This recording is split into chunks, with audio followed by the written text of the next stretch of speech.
Okay, so hi everyone, and welcome to yet another episode of CSAP News Analysis, that is CNA, which is in-depth news analysis for UPSC and APSC. So let's very quickly before starting the session, let me tell you about these two groups. So if you become a member of these two groups, then you can download the PDF of today's newspaper analysis by clicking the link given in the description. That is how you become, or that is how you join either of these two groups. So this is interview guidance program, which has been going on for quite some time, and we have been receiving rave responses for this particular program. So so this is going on, and as you can see here, this is the elite panelists, which includes people like Anil Swarup sir, who is a retired IAS officer, and he was also the former Coal Secretary of India. He is also a much celebrated Indian author. We have with us Mr. Robin Kolita sir. He is a IRTS retired. He was the former director of IRCTC, and he was also the former external member of APSC interview board. Then Amio Kumar Bora is also a member of this panel. He was the former APSC chairman. Then of course we have with us Sri Dilip Bora sir. He was a former IPS officer. We have with us Anripa Fukan sir. He was also a former IPS officer. Then of course we also have Rajdeep Lekharu sir, the founder and director of Civil Services Achievers Point. Then there is Jepul Riz Kolita sir, senior faculty. He is also the HOD, and there is another faculty member of CSAP by the name of Ijaz Ahmed. So this is the content list. Okay, this is the content, and this is the list of topics that we'll be covering today. Exemption of CERT in from ambit of RTI Act, rat hole mining in the Uttarkashi Rescue Mission, case overload in the Supreme Court, dollarization in economy, and prelims facts. Okay, so let's get started. So, see, this is the very first topic that I wanted to talk about. This is the exemption of, and the topic is exemption of CERT in from ambit of RTI Act. Okay, CERT, as we all know, stands for Computer Emergency Response Team. Okay, Computer Emergency Response Team, CERT in. And CERT in, it comes under MeitY, okay, Ministry of Information and Information Technology and Electronics, MeitY. Okay, it comes under MeitY. So this particular Computer Emergency Response Team has been exempted from the ambit of RTI Act. Okay, CERT in will now operate outside the scope of the RTI Act 2005, limiting public access. Okay, limiting public access to information about its activities and functioning. Okay, till this time, it was well within the ambit of RTI. What was well within the ambit of RTI? Computer Emergency Response Team to ITR under আহিছিল মানে যদি কোনবাই ITI file কৰে আৰু ITI file যদি কোনবাই কৰে এওঁলোকৰ বিষয়ে যদি জানিব বিচাৰিছিল এতিয়ালৈকে সো এওঁলোক they were under obligation এওঁলোকে হে যোনখিনি বস্তু কাৰণ RTI মেইনলি কি RTI মেইনলি পাব্লিক ডোমেইনত বা গভৰ্ণমেণ্ট এজেন্সিজ বিলাকত কি চলি আছে ওকে হেবিলাক জানিবলৈ পাব্লিকৰ এটা অধিকাৰকে আমি একেবাৰে সিম্পল সহজ সৰল ভাষাত আমি RTI বুলি কওঁ সো হে RTI যদি এতিয়া কম্পিউটাৰ ইমাৰ্জেন্সি ৰেসপন্স টিমৰ about its activities তাহাঁতি কি কাম কৰি আছে বা যদি কিবা এটা পাৰ্টিকুলাৰ সিচুৱেচন তাহাঁতি কেনেকৈ হ্যান্ডেল কৰিলে হেবিলাকৰ বিষয়ে যদি কোনবা পাব্লিক বা যদি পাব্লিকে জানিব বিচাৰিছিল তেতিয়া তেওঁলোকে RTI ফাইল কৰি দিছিল আৰু এই কম্পিউটাৰ ইমাৰ্জেন্সি ৰেসপন্স টিম বা মেইটিয়ে তাহাঁতক হেবিলাক ডিটেইলছ দি দিছিল কিন্তু এতিয়াৰে পৰা তাহাঁতি নোৱাৰিব তাহাঁতি এই কম্পিউটাৰ ইমাৰ্জেন্সি ৰেসপন্স টিমৰ বিষয়ে একো জানিব নোৱাৰিব by filing an RTI. That is the news. Okay, that is the news. And how was CERT in exempted from the purview of the RTI Act? The center, it simply has used its powers. Okay, the center has simply used its powers given under section 24(2) of the RTI Act to exempt CERT in from the purview of the transparency law. A right to information act khonote eta section ase by the name of section 2, section 24 within bracket 2. Okay, the center has simply used its powers given under section 24(2), okay, to exempt CERT. Teneke aru kisuman agencies bilakok, certain agencies like like Intelligence Bureau and like Intelligence Bureau and all have also been exempted. Okay, as you can see here. Now these are certain agencies which have been exempted, which have also been exempted from the purview of RTI, like Intelligence Bureau, Directorate of Revenue Intelligence, Directorate of Enforcement, Narcotics Control Bureau. Okay, you cannot file RTI. Okay, you cannot file RTI and get information about the activities which are being done by these agencies. So from now on, even the activities done by CERT in are outside the ambit of RTI. Okay, then there is this section 24(2). Okay, this section 24(2) of the RTI Act 2005, it allows the central government to change the schedule by adding or removing intelligence or security organizations established by the government. Okay, the subsection, however, does not apply to information relevant to corruption and human rights violations and cases where such allegations are made. Okay, so the information aru RTI Act eta jodi amak kisuman tothyo lage, okay, those information which are related to the allegations of human rights violations, we can only get that information if the same has been approved by Central Information Commission. Ami hokoloe jano, okay, RTI Act khone kisuman bodies create korisil central levelot ba Central Information Commission or state levelot State Information Commission. ঠিক আছে, ঠিক তেনেকে central information অফিচাৰো আছে, central লেভেলত state লেভেলতো officers থাকে। সেই central information কমিশ্যনে approve কৰিব লাগিব, অ'কে, এপ্ৰুভ কৰিব বা এপ্ৰুভ কৰাৰ পাছতেহে আমি এইবিলাক তথ্যৰ বিষয়ে আমি RTI ফাইল কৰিব পাৰিম বা এইবিলাক তথ্য আমি RTI ফাইল কৰি সংগ্ৰহ কৰিব পাৰিম, like allegations of human rights violation. Okay, আৰু similar powers have been given to the state government. The state government যদি তাহাঁতি যদি ইচ্ছা কৰে তাহাঁতি amend কৰিব পাৰে আৰু amend কৰি কিছুমান বস্তু exempt কৰিব পাৰে, okay, আৰু this power has been given to them under subsection 4 of section 24 of the RTI Act. ঠিক আছে? Now about CERT in কি হয়, it is the national nodal agency responsible for handling cyber security threats such as hacking and phishing. It operates under, like I said, MeitY, Ministry of Electronics and Information Technology. Functions, among the many functions it has, according to the Information Technology Amendment Act 2008, CERT in has been designated to serve as the national agency to perform the following functions in the area of cybersecurity. It collects, analyzes, and disseminates information on cyber incidents, forecasts to tahati diye alerts of cybersecurity incidents, emergency measures for handling cybersecurity incidents, and the other functions are also there. Now, let me very quickly run you through Right to Information Act 2005. I mean, we all know, we all have some kind of knowledge. We all have a little bit of knowledge, if not more, about this path-breaking and revolutionary act, which was passed in the year 2005, and it was enacted in 2005. And this act is a legislative framework granting Indian citizens access to information held by public authorities. And like I said, it is a path-breaking act. Its foundation lies in Article 19(1), okay, 19 subsection, Article 19 subsection 1 subsection A of the Constitution, ensuring freedom of speech and expression. Article 19(1), as we all know, Article 19, it talks about 6 fundamental rights, and out of those 6 fundamental rights, one of the most important rights is what? Right to freedom of speech and expression. So that was, you can say, that was the trigger, okay, that was the trigger. So the trigger behind Right to Information Act, which was finally passed in the year 2005, has always been there in the Constitution in the form of a fundamental right, that is Article 19 subsection 1 subsection A. And this act, when it was passed, it finally replaced the Freedom of Information Act 2002. Now there have been certain recent amendments also. There have been certain recent amendments being made to the RTI Act also. So these are some of the recent amendments which have been made to the RTI Act. And this is the previous year question. The Right to Information Act is not all about citizens' empowerment alone. It essentially redefines the concept of accountability. Which of the following is not true regarding the Right to Information Act in India? It was enacted, the Central Information Commission. So all these questions are very important. Okay, you might get questions in the upcoming APSC prelims as well as the upcoming UPSC prelims. Now this is another very important news. Rat hole mining in the Uttarkashi rescue mission. We all know as many as 41 people were trapped for a very long time, and finally they have been recovered. Finally they have been rescued by certain brave hearts. Okay, by certain brave hearts. I think they were 12 in number. So they were rescued by 12 brave hearts, and they were rat hole miners. Actually,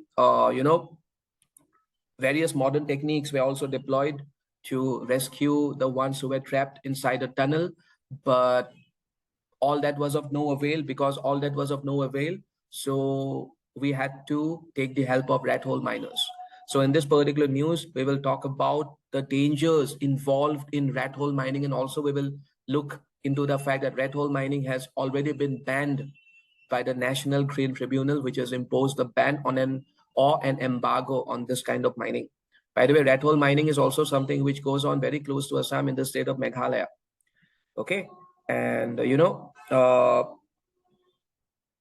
in burrowing manually through hard blocks of stones, the rat miners played the most significant role in the manual drilling of the choked Silkyara tunnel, saving 41 trapped workers. Now, like I said, among the modern techniques, a US-made auger machine which drilled up to 46.8 meters through the debris, it failed to fetch the desired result. That is when we resorted to the rat hole miners. Now, what exactly is rat hole mining? It is a method of extracting coal from narrow horizontal seams prevalent in Meghalaya. Okay. The term rat hole, it refers to the narrow pits dug into the ground, typically just large enough for one person to descend and extract coal. So the issue with rat hole mining is it is not at all safe. And constitutionally speaking, it goes against Article 21, whereby every Indian citizen has a right to life. And Article 21, as we all know, is also available to aliens coming to India. So it directly violates one of the basic fundamental rights of a person. That is Article 21, right to life. Because it is fraught with dangers, it is a very risky thing to do. Okay, and these are the various types of rat hole mining: side cutting procedure, okay, box cutting procedure. See, there's been a ban on rat hole mining, okay, ever since 2014. Yet, rat hole mining is something which has been going on undeterred and which has been going on, unabated. See, the National Green Tribunal banned rat hole mining in 2014, or the ban for being unscientific, but the practice continues to be rampant. Several accidents have resulted in the deaths of rat hole miners in the northeastern state. Add to this the environmental pollution occurred. Mining, however, is a key source of revenue for the state government. The Manipur government has challenged the NGT ban, arguing that there is no other feasible mining option for the region. Okay, so etu eta clash ase. So because there is no other feasible mining option, it is the only option the Manipuri government has, and it is a key source of revenue for the government.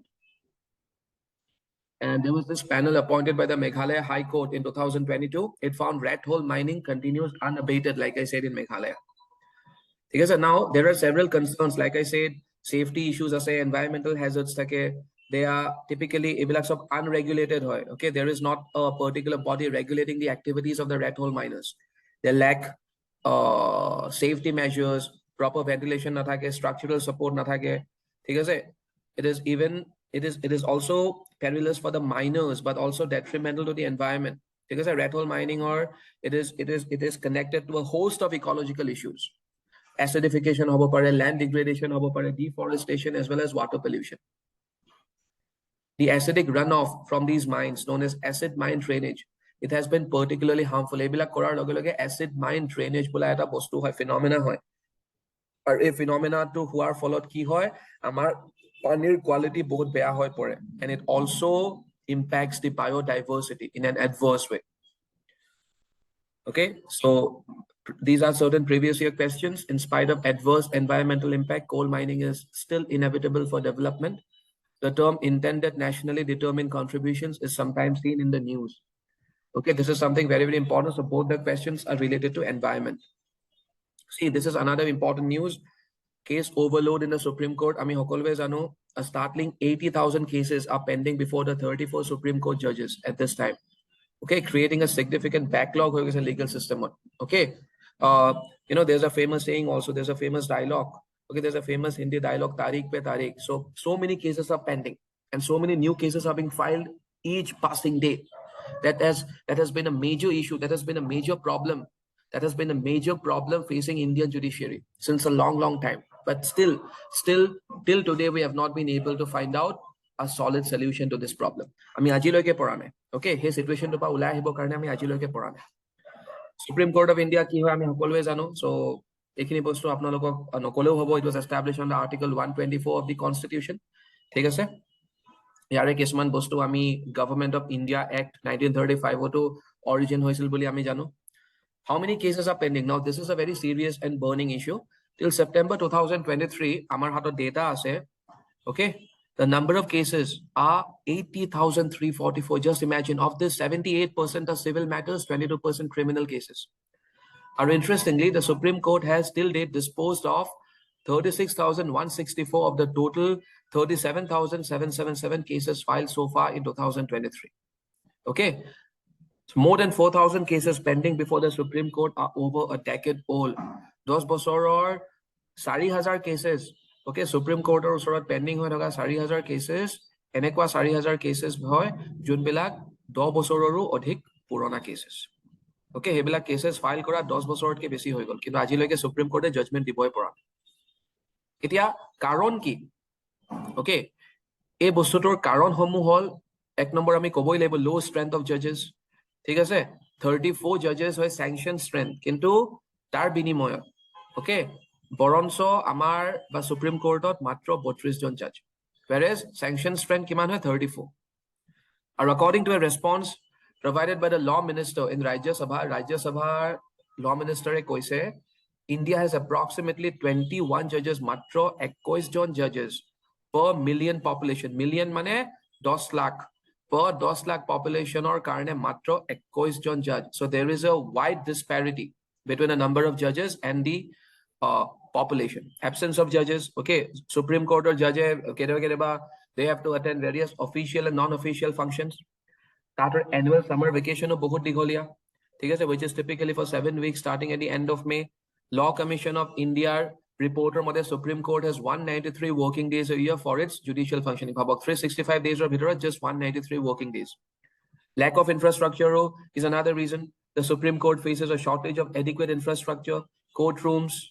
Okay, we have a limited number of courtrooms, staff, technology, which hampers its efficiency. Appeals from high courts. Okay, high court or high court or judgment. Okay, people not satisfied with the judgment given by high court. Those cases are also being forwarded to the Supreme Court. It was reported that appeals in the top court mostly comprise matters from high courts that are closer to the Supreme Court. The way forward split the Supreme Court into 2 divisions. The 10th Law Commission it proposed that the Supreme Court be split into 2 divisions, the constitutional division and the legal division.